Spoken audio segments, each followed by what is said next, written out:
अवांजी समातुन ताईं radio voice of Sindh London. मोहब्बत जे मैदान में कर पड़ाड़ो पट, सिर सूरी धड़ कुंगरे, मतां कुछी कट, इश्क नाग निपट ख़बर खाधन खां पवे।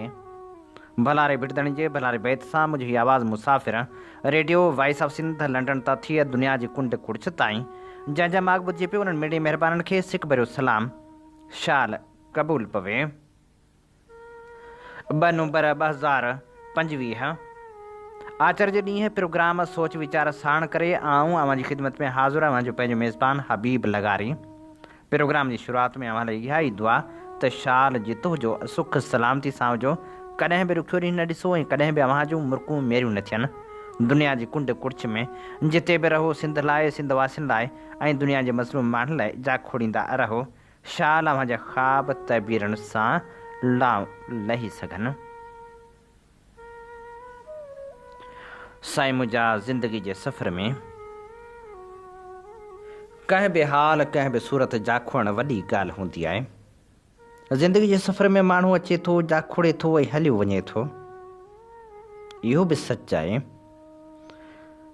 जेके माण्हू बि धरती लाइ जाखोड़ींदा आहिनि, इल्म जी आबियारी कंदा आहिनि ऐं इंतिहा पसंदी खे थुॾे नवां लाड़ा मुतारिफ़ कराईंदा आहिनि, उहे यकीनी तौरु दाद जा मुस्तहिक हूंदा आहिनि।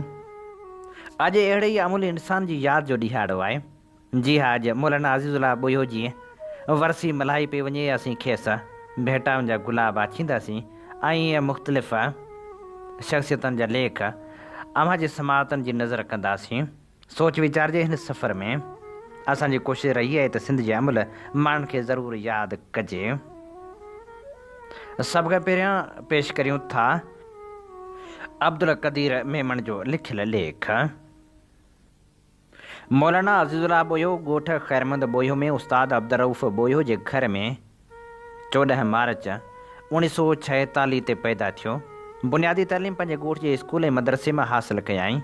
जॾहिं वधीक तालीम हासिलु करण लाइ सखर जे वारी तड़ जे मदरसे में तालीम हासिलु करण सां गॾु उते मदरसे में ॿारनि खे तालीम ॾियण वारो अमल वर्जायो। उते ई सखर जे वारी तड़ वारे इलाइक़े में पंहिंजी प्रेस खोली, जिते अब्दुल वाहिद आरिसर ऐं नामियारे शाइर अब्दुल सुमरे पिणु प्रेस ते कमु कयो। सियासी तौर ते JUI जो वर्कर रहियो ऐं मौलाना मुफ़्ती महमूद जो साथी पिणु रहियो। उते बि सिंध जे वसीलनि जी ॻाल्हि करण जे करे घणो वक़्तु JUI में न रही सघियो। उन दौरान सिंध जे हक़नि जी ॻाल्हि करण तां वक़्त जे आमरनि सज़ाऊं ॾेई जेल मोकिलियो, पर हुन आण न मञी ऐं सिंध सागर पार्टी खे सरगर्म कयाई। समूरी सिंध में सवें कारकुन पैदा कयाई। हीउ मज़लूम क़ौमनि खे हक़ ॾियारण लाइ ठहंदड़ केतिरनि ई इतिहादनि जो हिसो रहियो। अॻुवाणी वारो किरदारु बि अदा कंदो रहियो। सवें किताब सियासी मज़हबी छपरायाई। हूअ 75 सालनि जी ॼमार में 2 नवंबर ते सेवण जे दिलवारी अस्पताल में लाॾाणो करे वियो। मौलाना अज़ीज़ुल्लाह बोयो खे भेटा पेश कंदे मशकूर फुलकारे लिखियो। मौलाना अज़ीज़ुल्लाह बोयो सिंध जो सचो ऐं बेलोस आशिक़ हो। मुंहिंजी हुन सां पहिरीं मुलाक़ात 1979 में हैदराबाद में न्याज़ हुमायूनी जी ऑफिस में थी। उन मुलाक़ात में मौलाना उबैदुल्लाह सिंधी जो हक़ीक़ी शागिर्द ऐं सचो पैरोकार मौलाना सालेह आजिज़ ऐं न्याज़ हुमायूनी बि हुआ, जेके मुंहिंजा पहिरियां सियासी उस्ताद हुआ। हिननि नौजवान मौलाना अज़ीज़ुल्लाह बोयो जो तारुफ़ कराईंदे मूंखे चयो त हीउ नौजवान मौलाना उबैदुल्लाह सिंधी जी तहरीक सिंध सागर पार्टी जो नौजवान अॻुवान आहे। हिन नौजवान मौलवी सां मुंहिंजी उन पहिरीं मुलाक़ात में जीव चढ़जी वियो। उन खां पोइ असां सिंध जी क़ौमी जागरता जे सफ़र में गॾु रहियासीं। मुख़्तलिफ़ मोर्चनि ते पंहिंजो किरदारु अदा कंदा रहियासीं। हिकु भेरे हीअ सिंध नेशनल कांग्रेस जे अॻुवान क़ासिम पत्थर खे गॾु वठी मुंहिंजे ॻोठु आयो ऐं चयाऊं त सिंध जे आजपे लाइ सभिनी क़ौम परस्तनि ऐं पार्टियुनि जो हिकु प्लेटफार्म ठाहिजे, जीअं घणतरफ़ियुनि साम्राजी चालनि जो मुख़्तलिफ़ मोर्चनि तां भरपूर मुक़ाबिलो करे सघिजे। असां यकराए सिंध राजूनी इतिहाद जो क़ाइमु करण जो फ़ैसिलो कयो। पोइ असां मुंहिंजे दोस्त ताज जोए सां मुलाक़ात कई ऐं राजूनी इतिहाद जे क़याम लाइ मुख़्तलिफ़ पार्टियुनि जे अॻुवान सां मुलाक़ातनि जो सिलसिलो शुरू करे ॾिनो। अॻिते हली असीं साईं अब्दुल वाहिद आरिसर सां गॾु साईं GM सैद सां मिलियासीं ऐं पोइ साईं जे हुकुम ते सिंध क़ौमी इतिहाद ठहियो, जेको भरपूर अवामी मोर्च जो सबबु बणियो। पर अॻिते हली साम्राजी चालनि ऐं रियासती हथ कुंडण सबबि इतिहाद पंहिंजो मक़सदु वञाए वेठो। पर मौलाना ऐं मुंहिंजी दोस्ती में फ़र्क़ु न आयो। मुसलसिल राबितो ऐं मोहबतूं क़ाइमु रहियूं। हू इंतिहाई मुख़लिस ऐं निभाईंदड़ शख़्स हो। संदसि विछोड़े जी ख़बर जॾहिं ॿुधमि त जीउ झुरी पियो हो। सिंध पंहिंजे हिकु सचे आशिक़ खां महरूम थी वई हुई।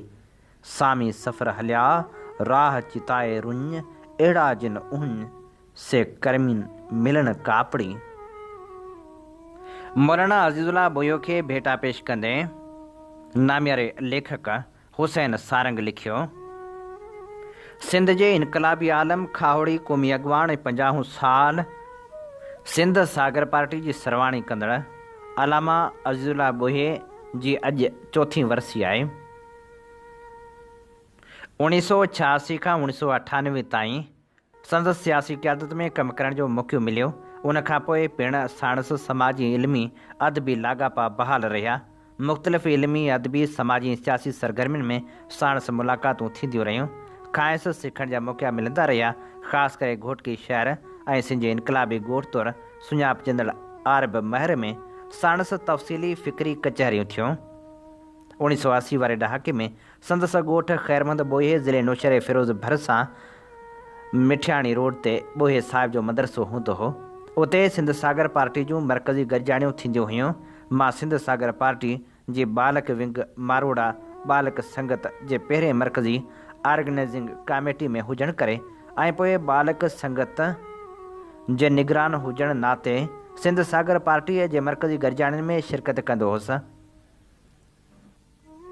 अलामा अज़ीज़ुल्लाह बोये साहिब जो जनम 14 मार्च 1946 ते साहिती परगुणे जे शहर नौशहरे फ़िरोज़ जे वेझो मिठियाणी रोड भरिसां ॻोठ ख़ैरमंद बोये जे हिकु प्राइमरी उस्ताद अब्दुल रऊफ़ बोये जे कचे घर में कखाए घर में थियो। अलामा अज़ीज़ुल्लाह बोयो साहिब 75 सालनि जी उमिरि में 2 नवंबर 2021 ते सिंध खां विछड़ी वियो। अलामा अज़ीज़ुल्लाह बोये साहिब रिवाजी तालीम 4 दर्जा प्राइमरी पढ़िया, पोइ दरिया ख़ान मरी, भेंडे शरीफ़, ठेड़ी ज़िले ख़ैरपुर मीरस, उच्च शरीफ़ ऐं राजा बाज़ार रावलपिंडी में पढ़ियो। खेसि देवबंद में पढ़ण जो पिणु शौक़ु हो। पासपोर्ट ठाराई पर खेसि वीज़ा न मिलण करे उते न पढ़ी सघियो। दौरा हदीस दारुल उलूम देवबंद लाठी कराची में पढ़ी मदरसाई तालीम पूरी कयाई। अलामा बोये साहिब 80 वारे ॾहाके में पंहिंजे ॻोठ ख़ैरमंद बोये में पंहिंजो मदरसो खोलियो, पर रिवायती तालीम ॾियण जो सिलसिलो जारी न रखी सघियो। बोये साहिब जी औलाद मां 4 पुट ऐं 2 धीअर हाल हयात आहिनि। संदसि हिकु पुटु इस्लामाबाद, 2 कराची ऐं नौशहरे फ़िरोज़ में रिहाइश पज़ीर आहिनि। संदसि 2 न्याणियूं नौशहरे फ़िरोज़ ज़िले में रहनि पियूं। संदसि जीवन साथियाणी पिणु हाल हयात आहे। अलामा अज़ीज़ुल्लाह बोयो बुनियादी तौरु वली लाही ऐं उबैद लाही फ़िक्र सां वागिल हुयो। फ़िक्री तौरु पंहिंजी वाट वठण वारी शख़्सियत हो। उन करे राय जे मज़हबी ख़ासि करे क़ुरानी तालीम जूं अहिड़ियूं वज़ाहतूं ऐं तशरीहूं कयूं जेके खांइसि अॻु में कंहिं आलिम न कयूं। अहसनुल हदीस, क़ुरानुल महजूर, आयात बीनात, निमाज़ ऐं सलात में फ़र्क़ु जहिड़ा 40 किताब ऐं किताबड़ा लिखी पंहिंजो फ़िक्री गस घड़ियो ऐं रिवायती तालीमी इबादतनि जो इनकार कयो। उन करे कराची जे हिकु मुफ़्ती मुलामतस कुफर जी फ़तवा पिणु सादर कई। अलामा अज़ीज़ुल्लाह बोये साहिब मुताबिक़ जानवर जी क़ुर्बानी हज जे मौक़े ते सिर्फ़ु मके में करणी आहे, जीअं हज जे पांधेड़नि जी खाद खुराक जो बंदोबस्तु थी सघे। बाक़ी दुनिया में ईद ते जेके जानवर क़ुर्बान थी रहिया आहिनि उहा जानवरनि जी नस्ल कुशी आहे। हू निमाज़ सुमेत रिवायती मज़हबी इबादतनि ऐं रीतनि रस्मनि जो पिणु इनकारी हो। संदसि प्रचार जे करे संदसि हमअसर मज़हबी पेशवा ऐं रिवायती मज़हबी आलम मथां तमामु घणो कावड़ियल रहंदा हुआ। खेसि घणनि मुखालफ़तनि खे मुंहुं ॾियणो पियो। 1970 वारे ॾहाके खां हू सिंध जी क़ौमी सियासत सां पिणु वागियल रहियो। हूअ सियासत में जमायत उलमा जे प्लेटफार्म तां 1960 में मुफ़्ती महमूद सां तमामु घणो वेझो हुजणु सबबु आयो। JUI खे सिंध में आम करण में बुनियादी किरदारु अदा कयाई। सिंध जे आलमनि जी 1972 वारी सकरन कॉन्फ्रेंस जे ठाराउनि पास कराइण में पिणु संदसि अहम किरदारु हो। उन कॉन्फ्रेंस जे मुतफ़िक़ करारदादनि खे जमीयत जी क़यादत इनकार कयो। उन्हनि खे GMC जी ॿोली करार ॾिनो वियो।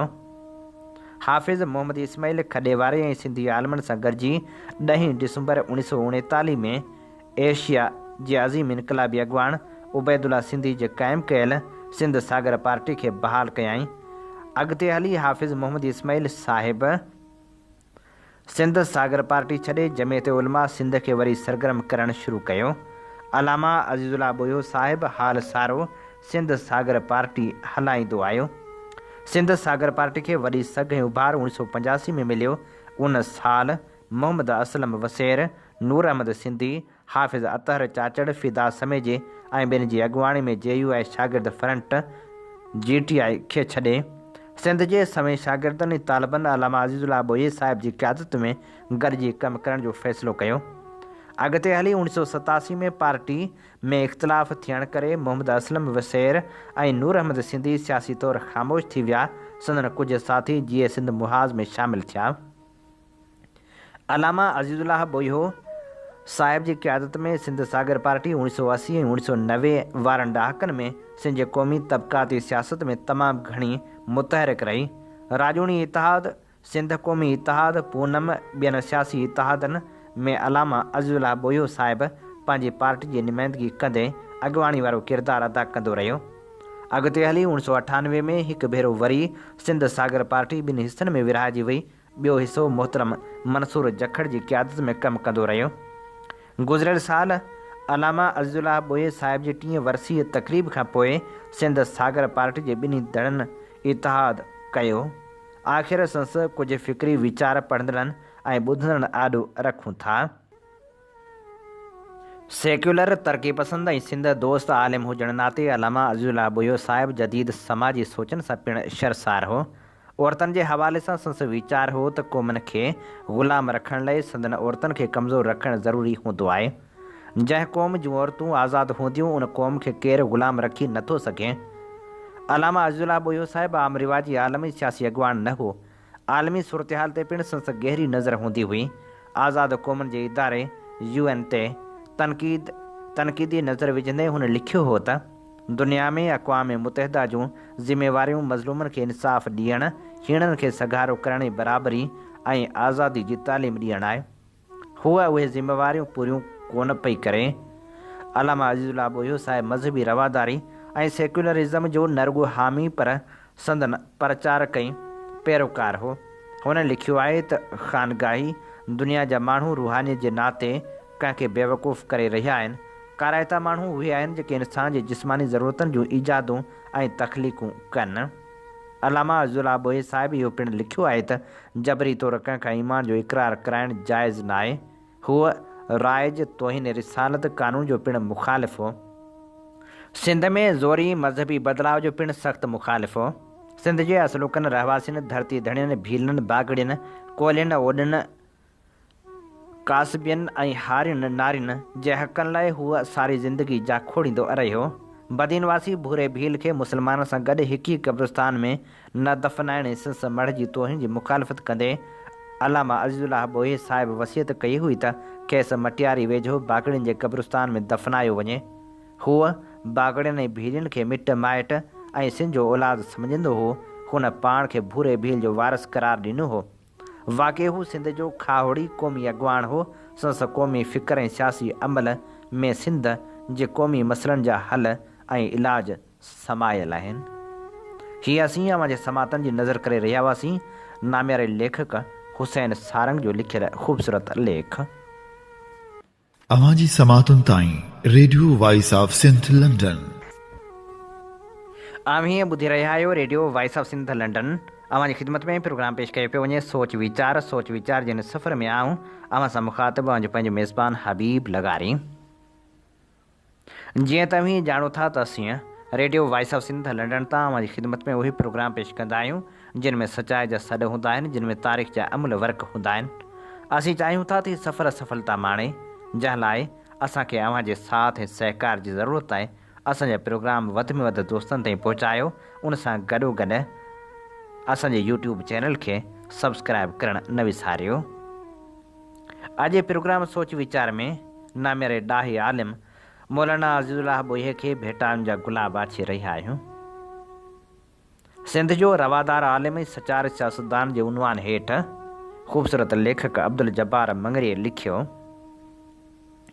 दुनिया जा अक्सर माण्हू ज़िंदगी जे ज़िंदान जा क़ैदी बणिजी ख़्वाहिशनि जी पूराई लाइ मईशत पुठियां डोड़े रहिया आहिनि, पर आज़ादु ज़मीर इनक़लाबी इंसान ज़िंदगी खे मईशत जे सोड़नि संघरनि मां कढी अज़ीम मक़सद ख़ातिर जीअंदा आहिनि।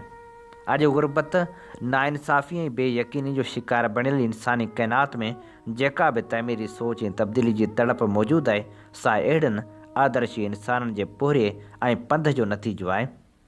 सिंध जो सचार आलिम ऐं बेदाग़ सियासी अॻुवान साईं अज़ीज़ुल्लाह ॿोयो पिणु हिकु अहिड़ो मिसाली ऐं ग़ैर मामूली किरदारु हो, जंहिंखे ॾिसी ॿुधी ऐं पढ़ी माण्हू जी अज़मत जी माना सम्झ में अची वेंदी हुई। अॼु जॾहिं साईं असांजे अखियुनि खां ओझल थी धरती जे हंज में आरामी आहे त भिटाए जो ही बैत हुनजे पारस किरदार ॾांहुं ध्यानु छिकाए संस अज़मत ते आवाज़ु ॾेई रहियो आहे त मूंसे ॾिठा माए जिनी ॾिठो पिरीअ खे उन संदी काय करे न सघां ॻाल्हि। इमाम इनक़लाब उबैदुल्लाह सिंधी जे क़ौमनि जी आज़ादी ऐं फ़िक्री रवादारी वारे फ़िक्र जो तर्जुमान साईं अज़ीज़ुल्लाह ॿोयो इल्म, अमल, सादगी ऐं सचाई जो संगम रोशन किरदारु हो, जंहिं क़ौमी ग़ुलामी, मज़हबी जनूनियत ऐं सियासी मौक़े परस्ती जे वर चढ़ियल महकूम सिंध में सियासी सचाई, फ़िक्री रवादारी ऐं शख़्सी ईमानदारी जा रहनुमा उसूल मुतारिफ़ कराया। इहो ई सबबु आहे जो सिंध जे सियासी ऐं इल्मी हलक़नि में साईं अज़ीज़ुल्लाह ॿोये खे हिकु हर दिल अज़ीज़ ऐं मानाइते आलम ऐं सियासी अॻुवान वारी हैसियत हासिलु आहे। भेटाई साईं ॿोये साहिब जहिड़नि रोशनी जे सफ़ीरनि लाइ चयो आहे त राणे जी रिहाण मां को आदेसी आयो, 14 माह चंड जी कयो सामी सुहाव, लथो उंदाव जोगी संधी जूत सां। साईं ॿोयो साहिब मुदबर सियासतदान ऐं वॾो आलिम हुजण बावजूदि इंतिहाई सिधो ऐं सादो इंसान हो। हूअ पंहिंजी पूरी उमिरि में प्रोटोकॉल ऐं आजियाणनि खां पाक रहियो। पाण बस जी छत ते वेही ज़िंदगी खे हक़ीक़ी रंग में ॾिसण वारो खावड़ी इंसान हो। हुनखे किताबनि जी ॻोथरी हथ में खणी सिंध जे ॿाराड़ियुनि में कई मेल पंध करण में मज़ो ईंदो हो। संस मुरकंदड़ अखियुनि में धरती जे मेरड़नि माण्हू जी मोहबत चमकंदी हुई। उहा सचे सिंध जी शनास ऐं मज़लूम माण्हुनि जी मोहबत ई हुई, जंहिंखे सो उमिरि जे आख़िरी ॾींहंनि ताईं विरची वेहण न ॾिनो। हू सरापा लतीफ़ जे हिननि सिटुनि जो अक्स हो त जित न पखी पेर, तित टिमके बाहड़ी, ॿियो ॿारींदो केरु, खाहुड़ की खेररी। साईं ॿोयो साहिब वेरी ऐं वाहिरू, सच ऐं कूड़ में लकीर कढे हलण वारो खरो सियासी अॻुवान ऐं ईमानदार दीनी आलिम हो। साईं अध सदीअ जी उसूली सियासत करण सां गॾोगॾु क़ुरानी तइलीमात ते ॿधल 50 जे लॻभॻि किताब लिखिया। पाण वॾे वाक चई ॾींदो हो त क़ौम जो बुनियादु मज़हब ते न पर वतन ऐं ॿोली ते थींदो आहे। सिंध में रहंदड़ कोली ऐं भील असांजा क़ौमी भाइर आहिनि। तोहिन मज़हब जे नाले ते कंहिंखे क़त्ल करणु या तशदुद करणु क़ुरानी तइलीमात जो इनकार आहे। मुलायत सिंधी समाज लाइ नासूर मिसल आहे। मुलायत जो मौत इस्लाम जी नई ज़िंदगी आहे।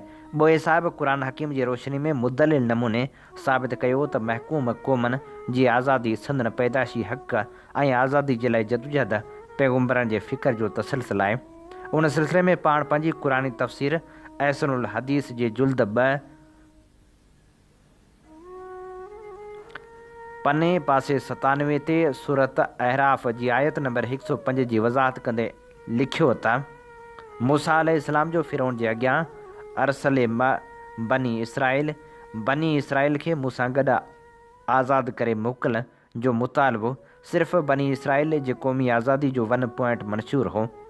संदन मक़सदु पंहिंजे वतन वापसी लाइ आज़ादी जी घुर हुई, न कि अहले फ़िरौन सां जंग करे मिस्र ते कब्ज़ो करणु।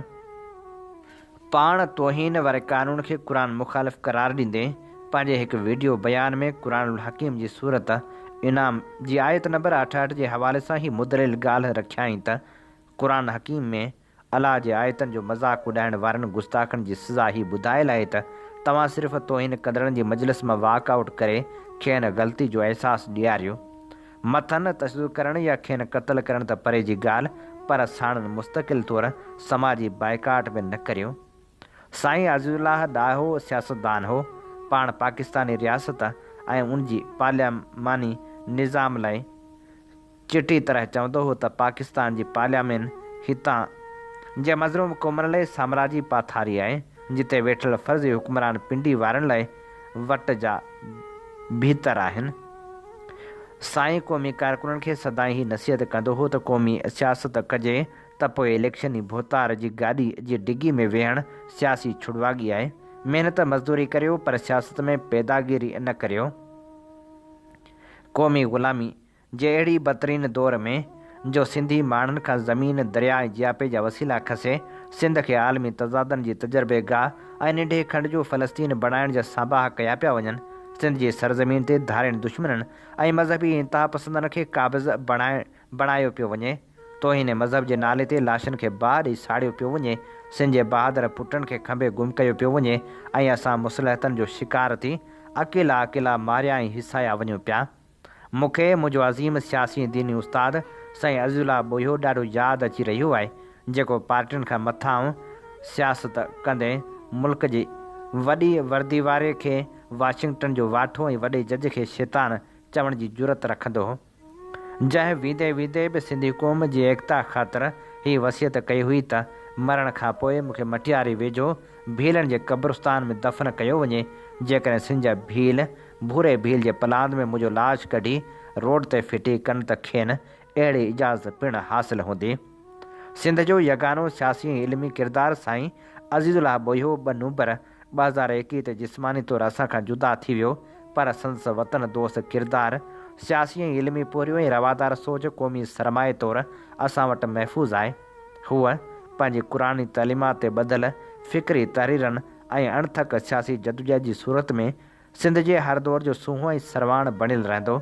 अचो त पंहिंजे क़ौमी मुहसिन साईं अज़ीज़ुल्लाह बोये जी 4हीं वरसी जे मौक़े ते हीअ वचन करियूं त असां ख़ौफ़ ऐं लालच खे लताड़े वॾी हिमत ऐं सियासी ॾाहिप सां देसी दलालनि, धारियुनि फ़ोरनि, मज़हबी जनूननि ऐं रियासती साज़िशनि खे शिकस्त ॾेई पंहिंजो तारीख़ी वतन जियापे जा वसीला ऐं रवादार क़ौमी वजूद बचाईंदासीं।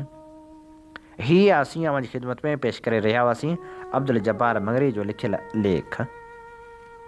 अव्हां जी समातुनि ताईं radio voice of Sindh London.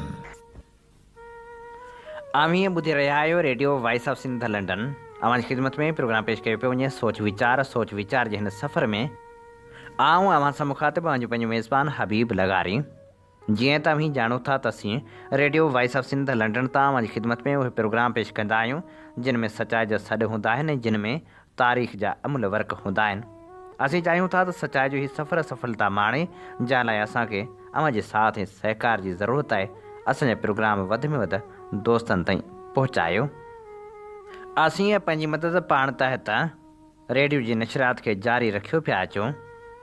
असांखे हिन सफ़र में अव्हां जे साथ ऐं सहकार सां गॾु माली मदद जी पिणु ज़रूरत आहे। जेकॾहिं अव्हीं चाहियो था त voice of Sindh London radio ऐं वेब टीवी जी इश्तिहारनि जी मद में मदद कजे त पोइ असांजी ज़रूरु मदद करियो। असांजो राब्ते जो नंबर आहे 0044 7519 149847। नंबर हिकु भेरो ॿीहर नोट कजो 0044 7519 149847।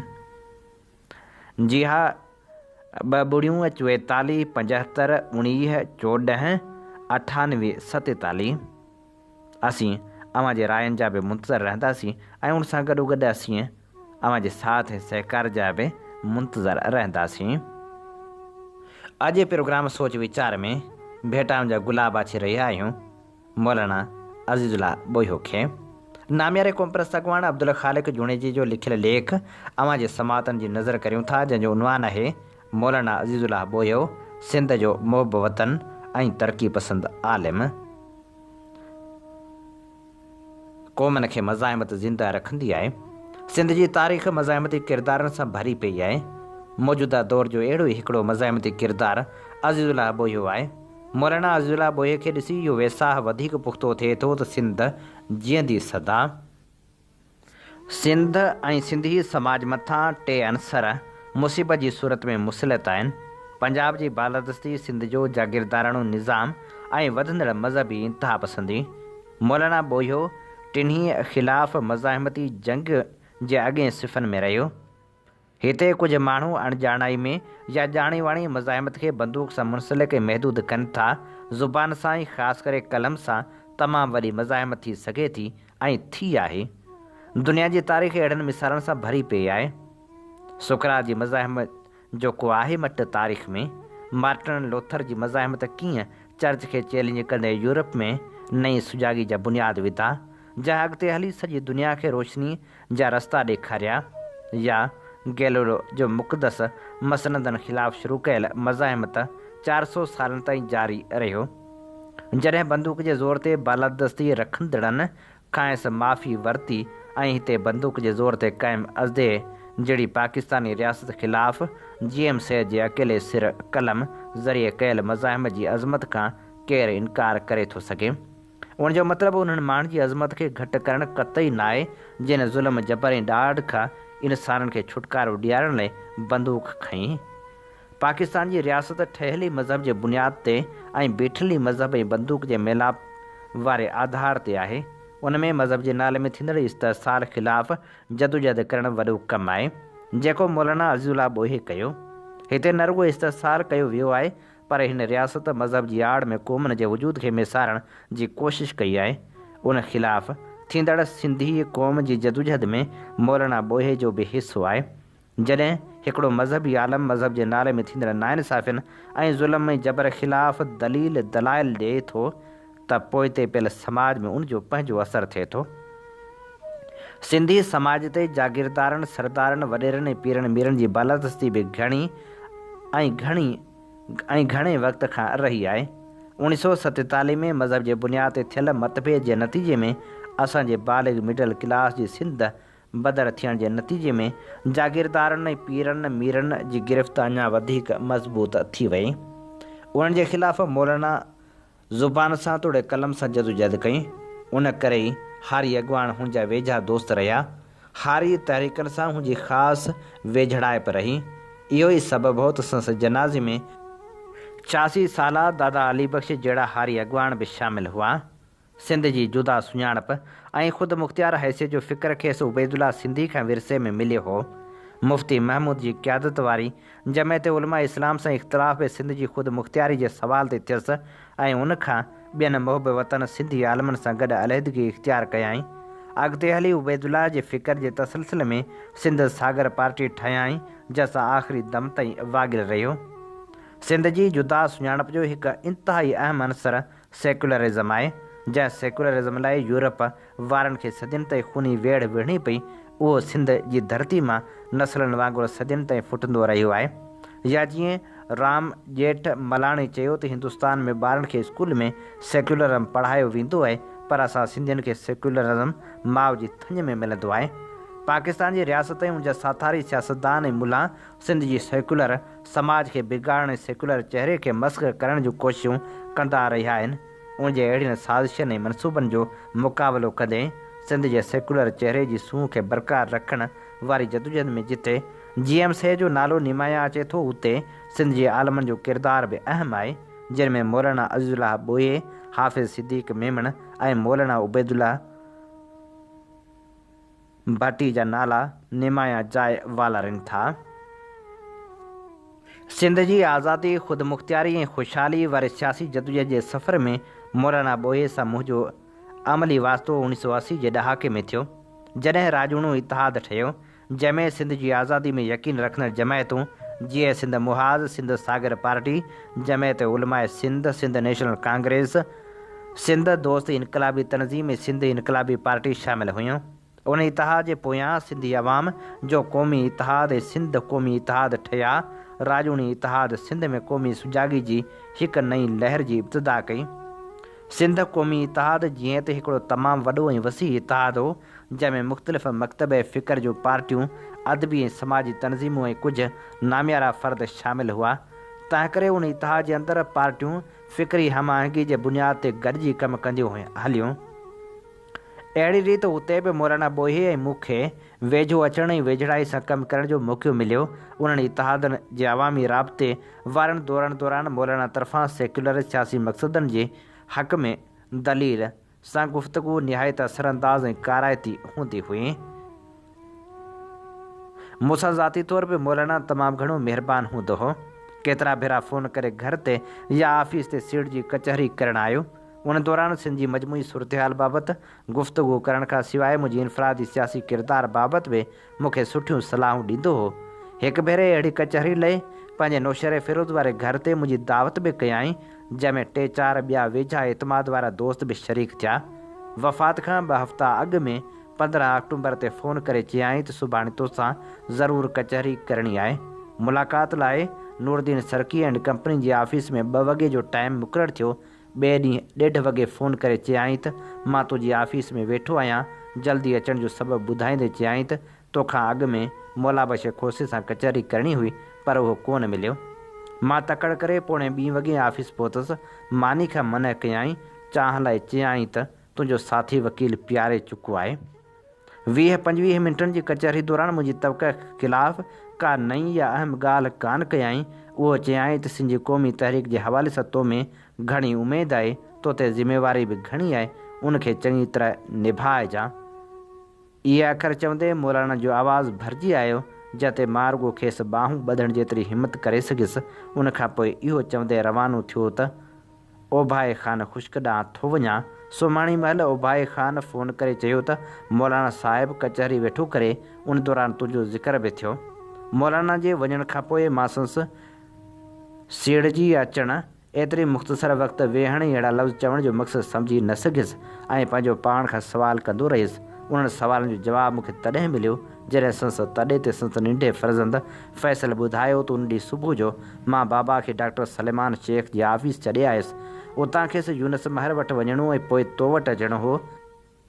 उन मां ज़ाहिर थियो त ज़िंदगी जे हक़ीक़तनि खे चङी रीति सम्झंदड़ हिन आलम खे महसूसु थी वियो त संसि ज़िंदगी जो बाब पूरो थियण वारो आहे। उन करे हू वधि खां वधि वेझनि दोस्तनि सां मिलण ऐं अणमहसूस तरीक़े सां वसियत करण लाइ पहुतो हो त संसि अज़मत जी इहा अलामत आहे त आख़िरी वक़्त में बि घर में वेही ख़ानदानी मामलनि बाबति गुफ़्तगू करण बदिरां हमेशह वांगुरु सिंध घुमंदे सिंधी क़ौम जी इज्तमाही मुफ़ादनि बाबति ॻाल्हाइण ऐं पंहिंजे फ़िक्र जो इज़हार करण खे तरजीह ॾिनाई। हीअ असीं अवां जी समातनि जी नज़र करे रहिया हुआसीं अब्दुल ख़ालिक जुणेजी जो लिखियलु ख़ूबसूरत लेख। इन ते ई प्रोग्राम सोच वीचार जो वक़्तु पुॼाणी ते पहुचे थो। पंहिंजे मेज़बान हबीब लगारी खे इन साॻी दुआ सां ॾींदे इजाज़त। वसे भिट तुंहिंजी भलारा सदा, सदा देस परदेस सारा वसन। कॾहिं सिंध सिंजी न मेरी थिए, कॾहिं मोड़ कंहिंजा न मुरझाइजनि। अवां जी समातुनि ताईं radio voice of Sindh London.